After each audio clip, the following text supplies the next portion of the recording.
La responsabilité de protéger, c'est une déclaration que les Nations Unies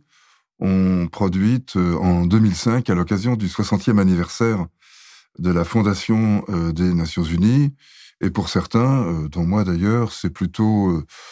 quelque chose de l'ordre de la communication qu'une avancée réelle. Mais enfin, quoi qu'il en soit, la responsabilité de protéger, c'est l'élargissement du chapitre 7 des Nations Unies, c'est-à-dire le droit que peuvent se donner les Nations Unies sur un vote du Conseil de sécurité, d'utiliser la force pour mettre fin à une menace à la sécurité internationale, une menace à la paix et à la sécurité internationale, pour le dire plus précisément. Alors, la nouveauté qu'a apporté la déclaration de la responsabilité de protéger, connue dans le milieu sous le terme R2P, cette nouveauté, c'est l'idée que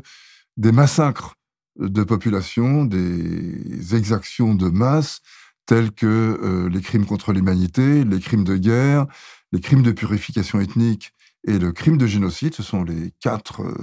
chefs d'inculpation, si l'on veut, qui sont invoqués, sont en eux-mêmes des menaces à la paix et à la sécurité internationale. En fait, dans le passé, on avait déjà considéré que ce genre d'exaction ou ce genre de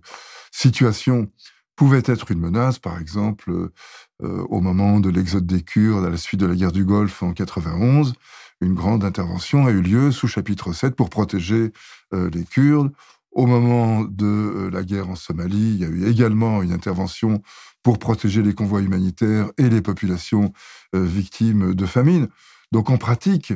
cette notion était déjà existante. Et au fond, la responsabilité de protéger est venue mettre un nom sur une pratique qui n'en avait pas réellement et qui demandait en quelque sorte à être labellisée. Et ce label, il a été rendu, disons, plus immédiatement accessible, plus pertinent,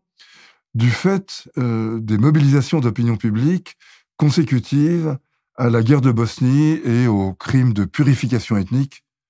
une notion qui demanderait d'ailleurs à être discutée parce qu'elle appartient assez largement au registre de la propagande, mais enfin, disons, à ce stade, laissons-la comme elle est. Donc cette espèce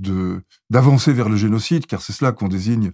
par crime de purification ethnique, donc ce qui s'était passé en ex-Yougoslavie, et ce qui s'est passé également au Rwanda, donc le génocide Tutsi,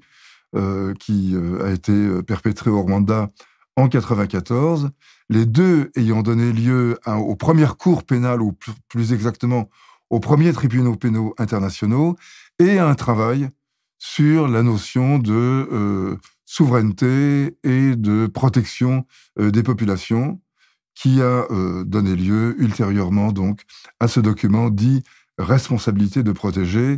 adopté donc en septembre 2005, à la fois par le Conseil de sécurité et l'Assemblée générale. Donc un ensemble tout à fait homogène. Pour certains, c'était une avancée. De nombreuses ONG, par exemple, se sont regroupées dans une coalition pour défendre la responsabilité de protéger. Pour d'autres, dont moi, c'était une façon indirecte